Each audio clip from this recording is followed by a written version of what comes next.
राम, वास्तव में सृष्टि भी निराकार आकाश रूप है। जैसे सूर्य के किरणों में जलाभास होता है,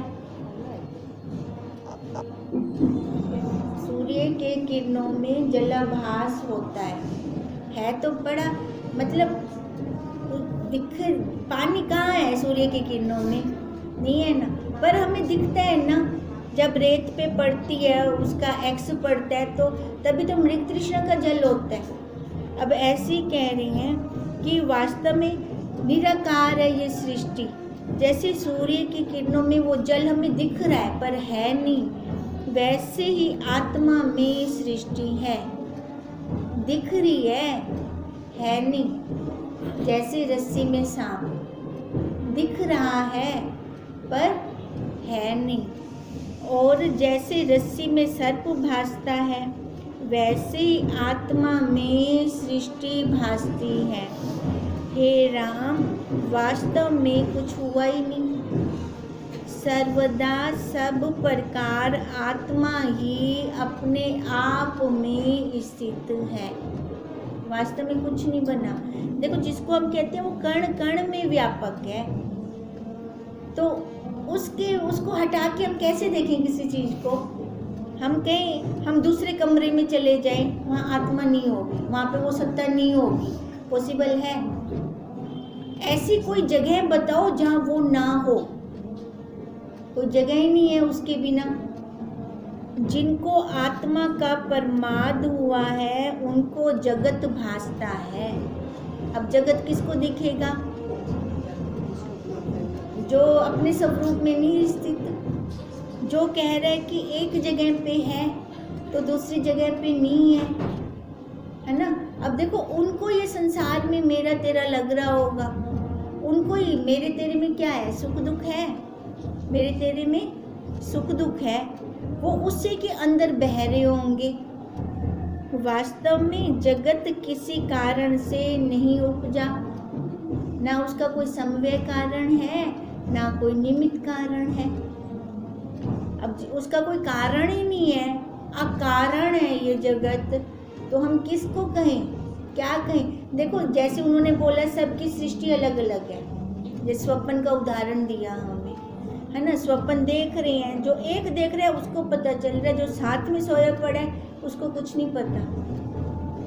कल राम जी ने ये भी प्रश्न किया था, वो फिर जब कुछ है ही नहीं तो वो शब्द वर्णमाला कैसे बोल लेते हैं?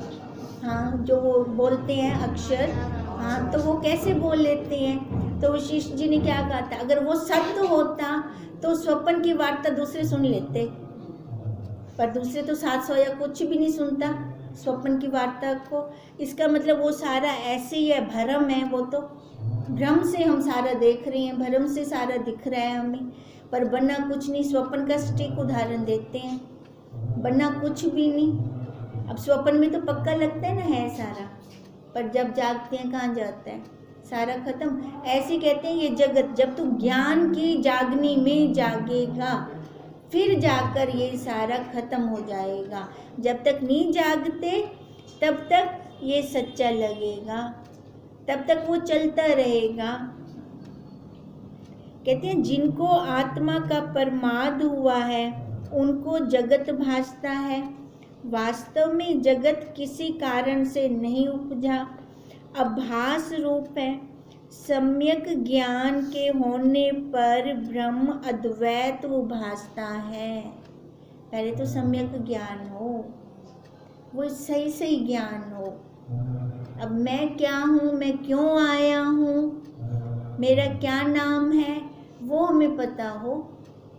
ये शरीर का नाम नहीं है ना, ये शरीर नहीं, शरीर को कुछ भी नहीं पता, ये भी संसार का दिया हुआ है शरीर का नाम, उसी को ही मैंने पक्का कर लिया है।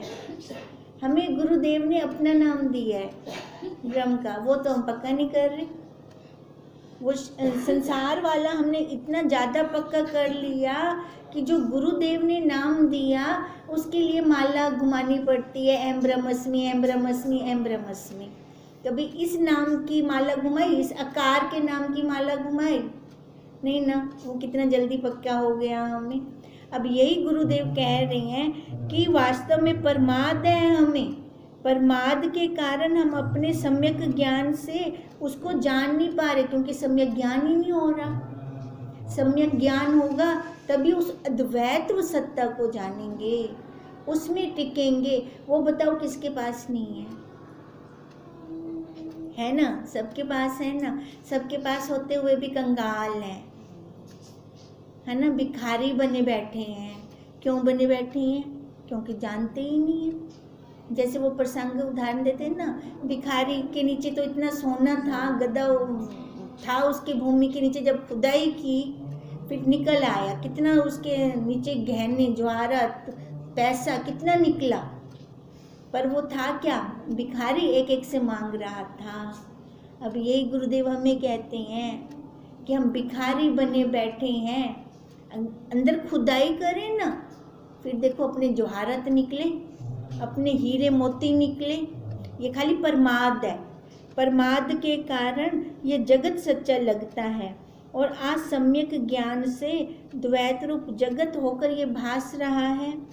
जैसे रस्सी के सम्यक ज्ञान से रस्सी ही दिखाई देती है, फिर भय तो नहीं। आज सम्यक ज्ञान से सांप दिखेगा, जहाँ सांप दिखेगा वहाँ भय होगा। फिर वैसे ही आत्मा के आज सम्यक ज्ञान से जगत का भान होता है। जहाँ जगत का भान हुआ वहाँ पे दुख भी आ गया, सुख भी आ गया। हे राम, मैंने उस देवी से प्रश्न किया कि हे देवी तुम कहाँ से आई हो? याद है वो जो आवाज़ सुनी थी उन्होंने, है ना? तो उससे अब प्रश्न कर रही हैं कि तुम कहाँ से आई हो, तुम्हारा स्थान कहाँ है, तुम कौन हो और यहाँ किस निमित्त आई हो? तब वह देवी बोली, हे मुनीश्वर, ब्रह्म रूपी आकाश के अणु का भी जो अणु है और उसके छिद्र में भी जो छिद्र है,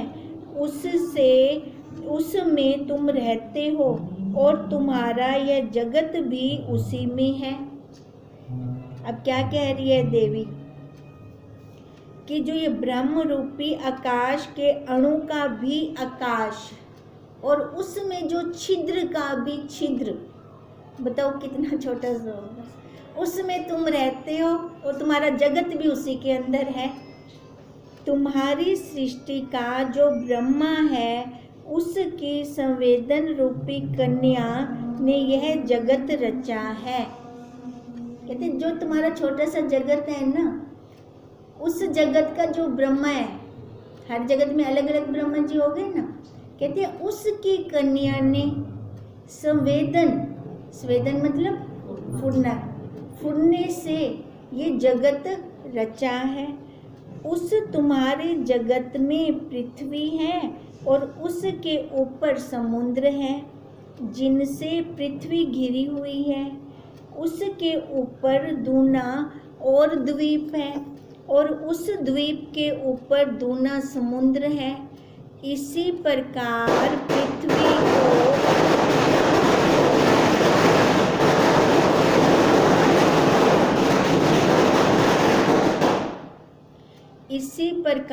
पृथ्वी को लांग के आगे स्वर्ण की पृथ्वी आती है जो 10 सहस्त्र योजन पर्यंत महासुंदर प्रकाश रूप है।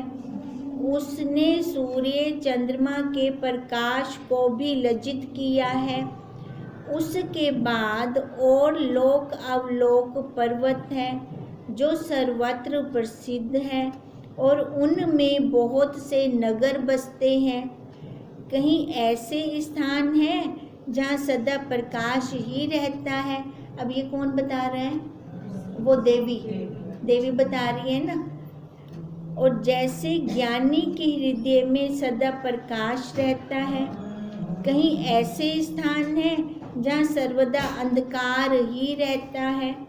जैसे अज्ञानी के हृदय में अंधकार रहता है ना, ज्ञानी भी है अज्ञानी भी है। ज्ञानी के अंदर हमेशा प्रकाश और अज्ञानी के अंदर हमेशा अंधकार।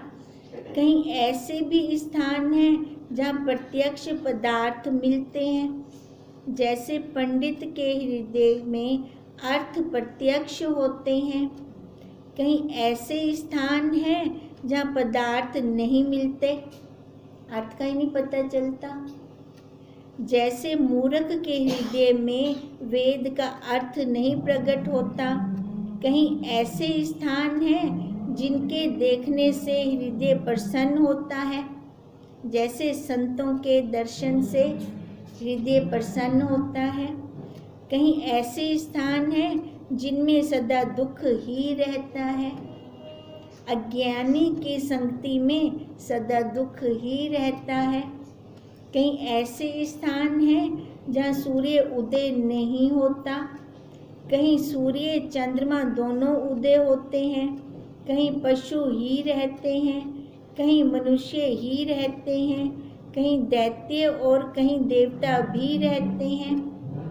कहीं किसान रहते हैं, कहीं धर्म का व्यवहार होता है, कहीं विद्याधर ही रहते हैं। ये सारी मनुष्यों की प्रकृति बता रही हैं। ये सृष्टि उत्ते गए नहीं, सृष्टि यहीं पे है ये सारी सृष्टि।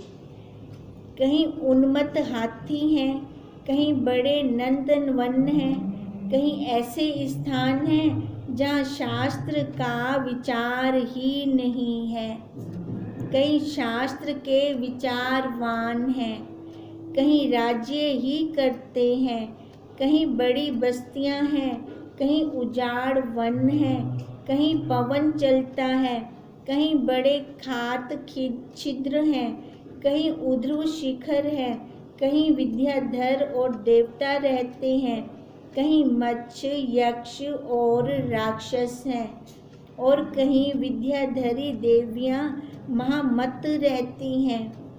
इसी प्रकार अनंत देशों और स्थानों की बस्तियां हैं। ये सारे मनुष्य के अंदर हैं।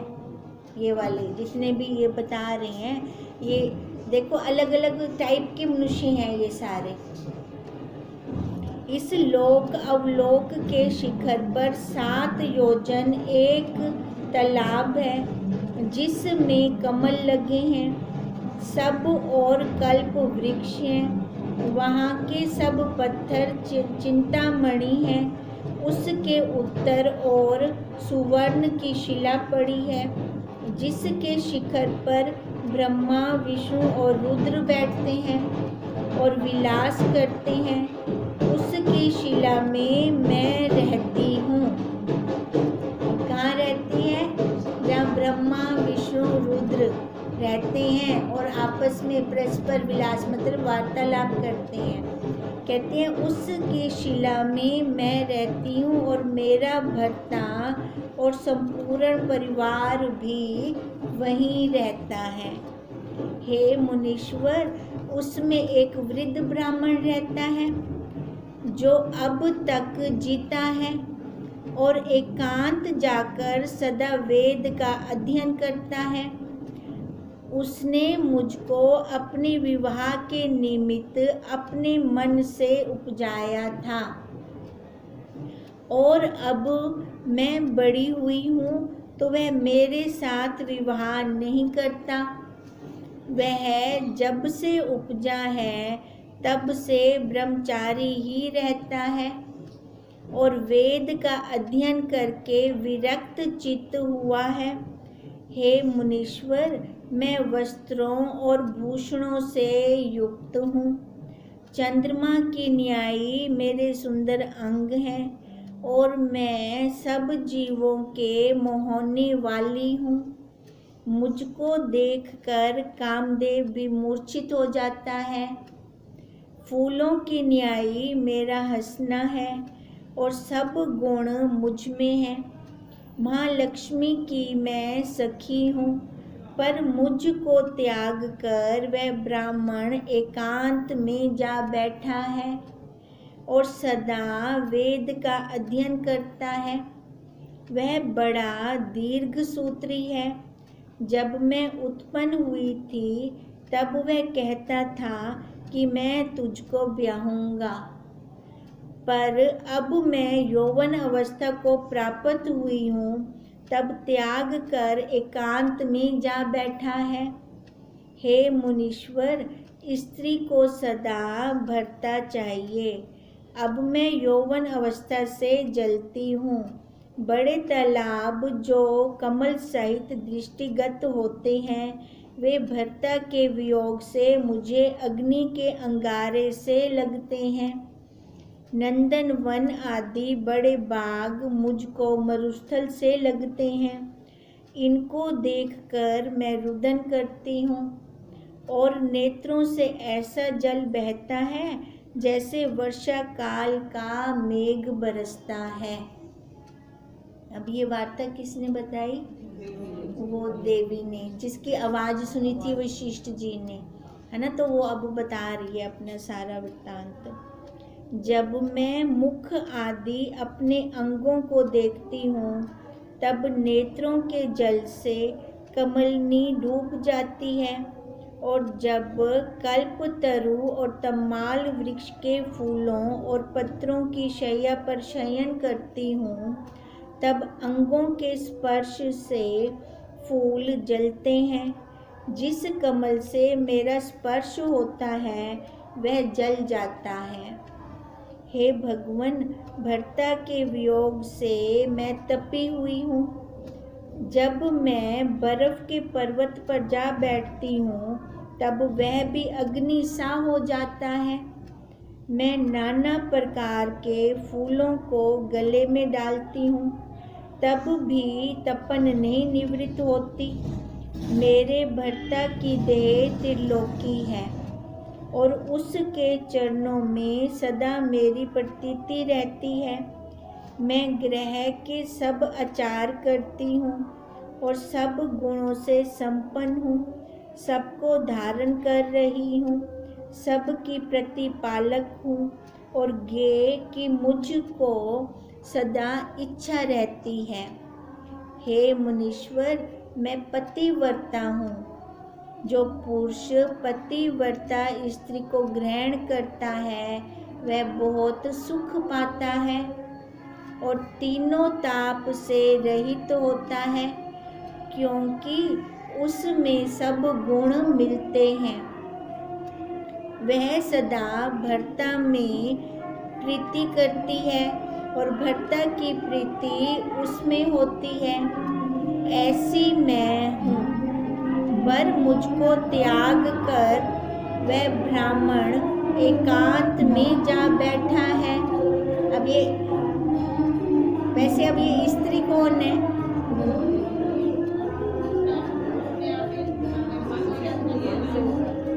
अब देखो, वो मैं कहती हूँ मैं भर्ता को सदा प्रीति करती हूँ, है ना। वो मेरे को त्याग कर उधर जा बैठा है। देखो, हम अपने स्वरूप जो हमारा होता है, ठीक है, अगर वो उसको पा लेगा तो सुखी हो जाएगा, तृप्त हो जाएगा।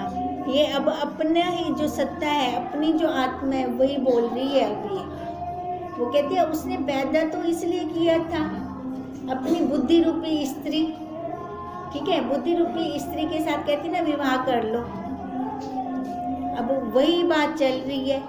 जब उसको पैदा तो इसलिए किया उस ब्राह्मण ने, पर उसको त्याग कर जा बैठा अलग, तो अब ये वही वार्ता चल रही है।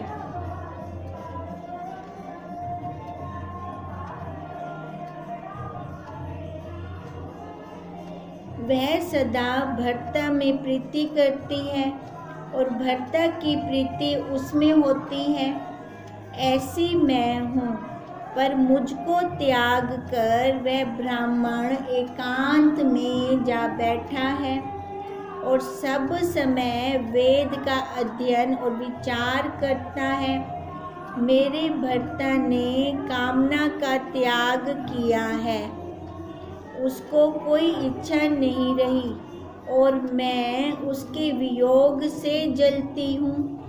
हे भगवन, वह स्त्री भी भली जिसका भर्ता विवाह करके मर गया हो, कुंवारी भी भली जो भर्ता के संयोग से प्रथम ही मर जाती है। और वह भी श्रेष्ठ जिसको भर्ता प्राप्त हुआ है परंतु उसको स्पर्श नहीं करता तो उसको बड़ा दुख होता है। हे मुनीश्वर, जो पुरुष परमात्मा की भावना के संस्कार से रहित उत्पन्न हुआ है वह वैसे ही निष्फल है। हाँ जी,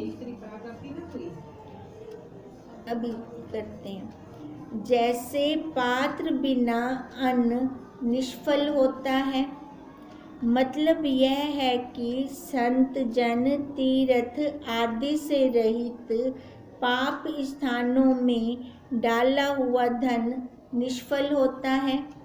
जैसे समदृष्टि बिना बोध और वैश्य की लज्जा निष्फल है, वैसे ही मैं पति बिना निष्फल हूँ।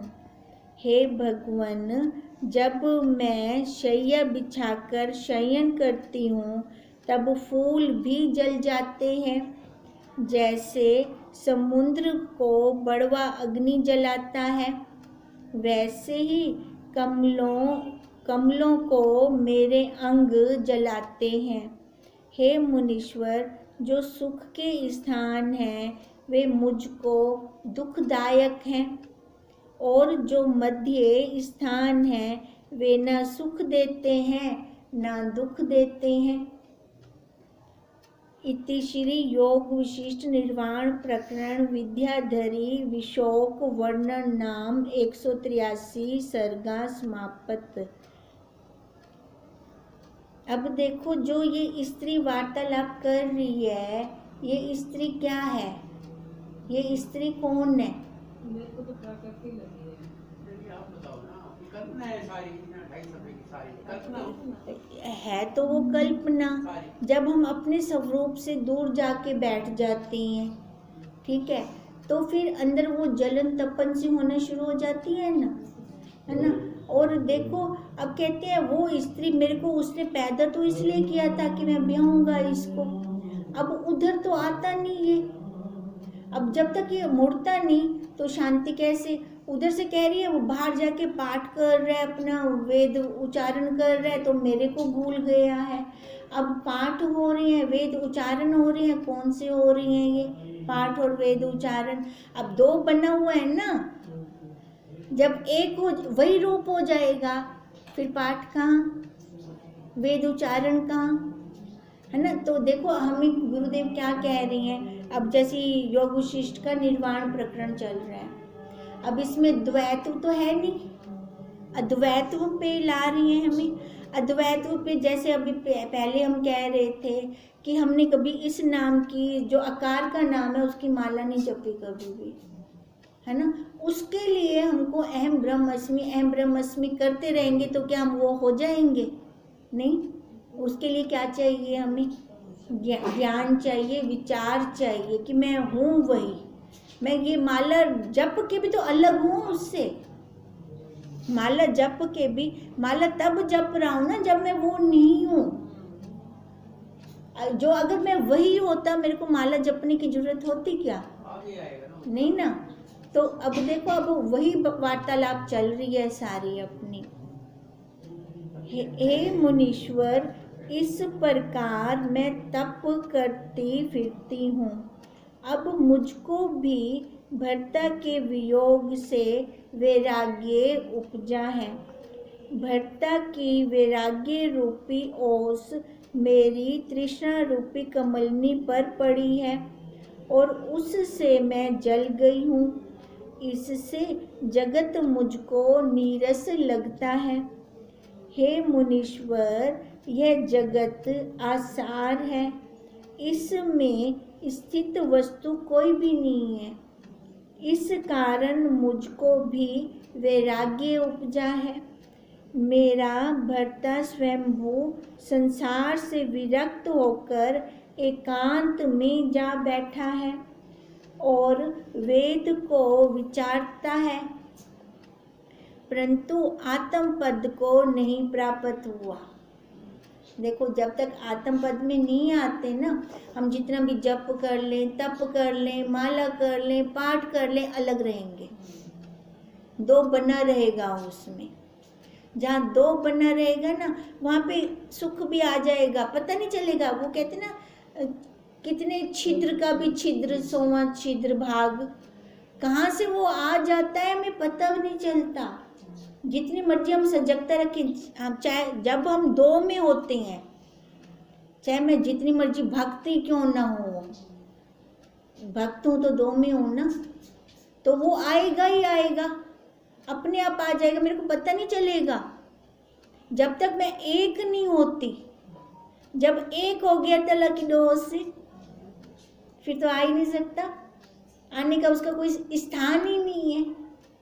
तभी तो कहते हैं जैसे सुई का दफा है ना, इतना छोटा सा छिद्र ही क्यों ना रह जाए, वहाँ से वो आ जाएगी और हमें पता नहीं चलेगा कैसे खींच के अपने साथ ले जाएगी। तो इसका मतलब सबसे पहले हमें क्या करना चाहिए, आत्म पद। जो अगर हम अपने आत्म पद पर विचार नहीं करते तो हम जलते रहेंगे।